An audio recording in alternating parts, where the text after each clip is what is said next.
नमस्कार दोस्तों, हमारी आज की पोस्ट डिफेंस हथियारों के एक्सपोर्ट को लेकर है कि कैसे भारत भी रूस और अमेरिका की श्रेणी में आने लगा है। हमारी आज की पहली खबर HLFT-42 सुपरसोनिक ट्रेनर जेट को लेकर है। पिछले साल की खबर है कि ऑस्ट्रेलिया की सेना ट्रेनिंग के लिए लड़ाकू विमान खरीदने की इच्छा रखती है और उन्हें तकरीबन 40 विमान इसके लिए चाहिए थे। इसके लिए इन्होंने पिछले साल एक कॉन्ट्रैक्ट जारी किया था जिसमें कई देशों के साथ भारत भी शामिल हुआ था। इसमें हमारी HCL कंपनी ने अपने तेजस लड़ाकू विमान के लिफ्ट वर्जन का ऑफर ऑस्ट्रेलियाई वायुसेना के सामने रखा था, लेकिन तब से लेकर अभी तक इससे लेकर किसी तरह की प्रोग्रेस रिपोर्ट नहीं आई थी। अब ऑस्ट्रेलिया के प्रधानमंत्री का भारत दौरा हुआ है जिसमें वे INS विक्रांत भी देखने गए थे, जहां इन्होंने तेजस में बैठकर भी देखा था। और उसी दौरे के बाद एक बड़ी खबर आई है कि ऑस्ट्रेलियाई सरकार ने इस कॉन्ट्रैक्ट की तारीख को बढ़ा दिया है। जहां उन्हें ये विमान 2024-25 में चाहिए थे, वहीं अब इसका समय बढ़ाकर 2026 कर दिया गया है और 2027 तक कॉन्ट्रैक्ट साइन करने वाले हैं। यह हमारे लिए पॉजिटिव खबर है क्योंकि भारत शुरुआत में तेजस लड़ाकू विमान ऑस्ट्रेलिया को नहीं देना चाहता था। हम इसकी जगह उनको HCL कंपनी का HLFT-42 ट्रेनर विमान देना चाहते थे, लेकिन यह हमारा सुपरसोनिक जेट विमान अभी अंडर डेवलपमेंट था। इसे बनने में अभी 2 से 3 साल और लगने वाले हैं, इसीलिए भारत ने इसका विचार छोड़कर तेजस का लेफ्ट वेरिएंट ऑस्ट्रेलिया की वायुसेना के सामने रखा। लेकिन अब जब कॉन्ट्रैक्ट में समय बदल दिया गया है तो भारत भी यहाँ तेजस की जगह अपने HLFT-42 को इसमें शामिल करेगा। और एक्सपर्ट्स द्वारा कहा जा रहा है कि HLFT-42 के इस दौड़ में आने से इसको लेकर हमारे चांस काफी ज्यादा हो जाते हैं कि यह कॉन्ट्रैक्ट हमें मिले,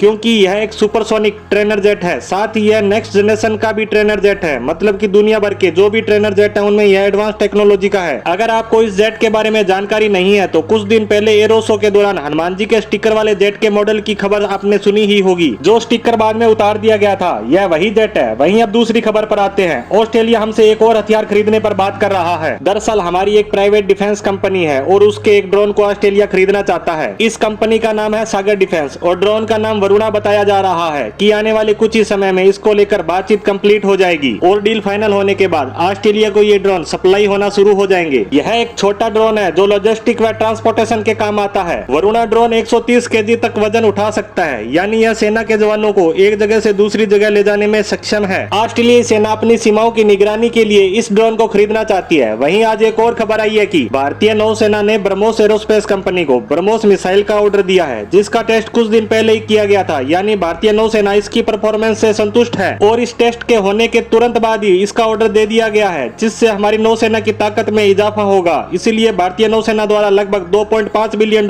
का ऑर्डर ब्रह्मोस एरोस्पेस कंपनी को दिया गया है। इस $2.5 बिलियन की कीमत और टाइमिंग से आप समझ गए होंगे कि यह मिसाइल हमारी नौसेना के लिए कितना महत्व रखती है, जिसका टेस्ट पूर्ण होने के हफ्ते भर से भी कम समय में इसका ऑर्डर फाइनल कर दिया गया है। इन्हीं 3 खबरों के साथ हमारी आज की पोस्ट को यहीं समाप्त करते हैं और आपसे निवेदन है कि YouTube पर चैनल को सब्सक्राइब और Facebook पर पेज को लाइक जरूर करें, ताकि इसी जोश के साथ हम आप तक खबरें पहुंचाते रहें। धन्यवाद।